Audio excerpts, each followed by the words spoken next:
Jangan lupa like, comment, and subscribe channel YouTube TVRI Bengkulu dan nyalakan lonceng notifikasinya.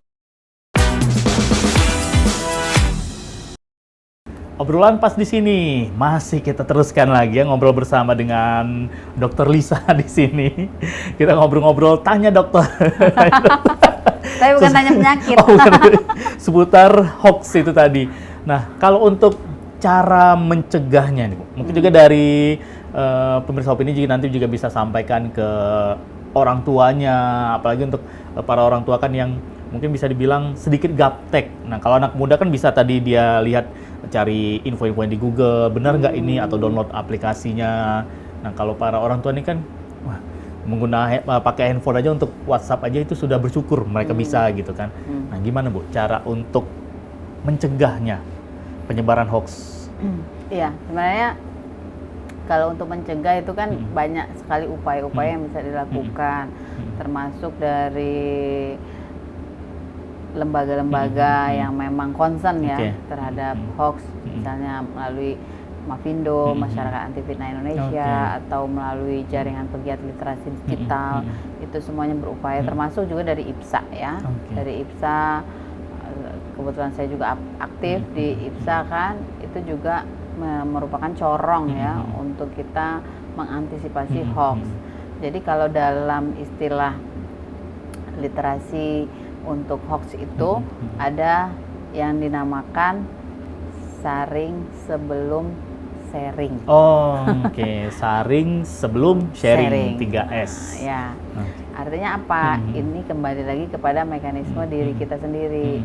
Jadi selain kita sudah dibekali tools dan perangkat-perangkat yang memang bisa membuat kita lebih jelas terhadap hoax seperti yang tadi disebutkan, maka kita juga bisa melakukan mekanisme itu tadi, saring sebelum sharing. Artinya kita tidak mudah untuk langsung menyebarkan informasi sebelum kita tahu betul-betul itu memang betul. Artinya apa? Kita diminta untuk menahan jempol-jempol jari kita. Benar. Jadi sebaiknya ya jangan langsung disebarkan kalau ada informasi apapun gitu ya. Cukup tertahan di kita saja sampai kita berpikir ulang, kemudian kita mungkin meyakini bahwa itu memang sudah betul dan bermanfaat, baru boleh kita sebarkan. Tapi sekiranya informasi itu menurut kita kurang bermanfaat dan mungkin akan menimbulkan kegaduhan atau juga gosip baru ya, saya pikir ya kita lebih baik menahannya saja. Seperti itu. Jadi jangan langsung begitu dapat broadcast itu lihat, wah kan bener kan, langsung cepet-cepet share gitu. Seperti itu. Jadi dari kita sendiri dulu nih, kita tahan jempol-jempol jari kita, kita saring dulu sebelum sharing, kita ajak dulu orang terdekat kita ngobrol, itu juga bisa.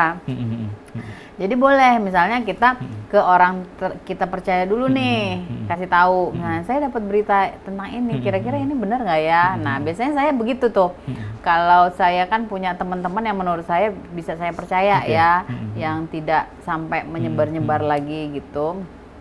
Jadi kalau ada sesuatu yang menurut saya ini patut dipertanyakan, maka saya beritahu dulu nih, saya ajak diskusi dulu.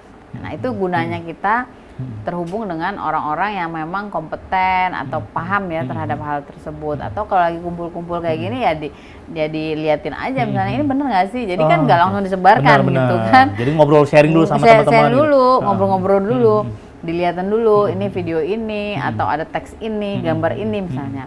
Jadi bisa ada diskusi di situ sehingga kita tidak langsung terprovokasi ya atau terpancing untuk menyebarkan berita itu. Sehingga ya lebih aman lah, lebih safety kan. Begitu juga kalau kita misalnya ingin menyebarkan sesuatu, kalau kita nggak nerima apa-apa tapi kita merasa perlu untuk menyebarkan sesuatu nih, ya kita lihat dulu dong sumbernya dari mana. Benar, gitu betul, kan. betul, Kita cari sumbernya dulu nih dari mana. Kalau sumbernya itu memang dari kita langsung yang sudah kita yakini benar ya, bolehlah kita sebar. Oke. Atau kita punya penelitian, punya riset misalnya, terus kita sebar, ya boleh, is okay, itu betul gitu. Tapi kalau kita mau sebar informasi, kita pastikan dulu informasi ini asalnya atau sumbernya dari mana nih. Benar-benar nggak dari platform yang betul nggak, dari media yang betul nggak, misalnya kayak gitu. Kalau dia betul dan kita yakin itu betul, kita udah cek segala macam, ya boleh kita sebarkan. Oh, oke. Nah, itu dia pemirsa opini. Sebenarnya cara sangat mudah sekali ya. Kita sebenarnya juga bisa melakukan itu untuk mengetahui apakah ini beritanya benar atau enggak gitu. Terus juga yang jelasnya adalah tahan jempol-jempolnya. Iya. Jangan cepet-cepet mau langsung disebarluaskan kemana-mana.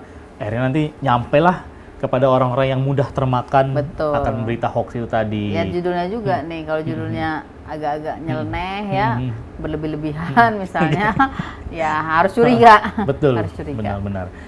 Oke, itu dia tadi pemirsa opini untuk obrolan kita seputar hoax.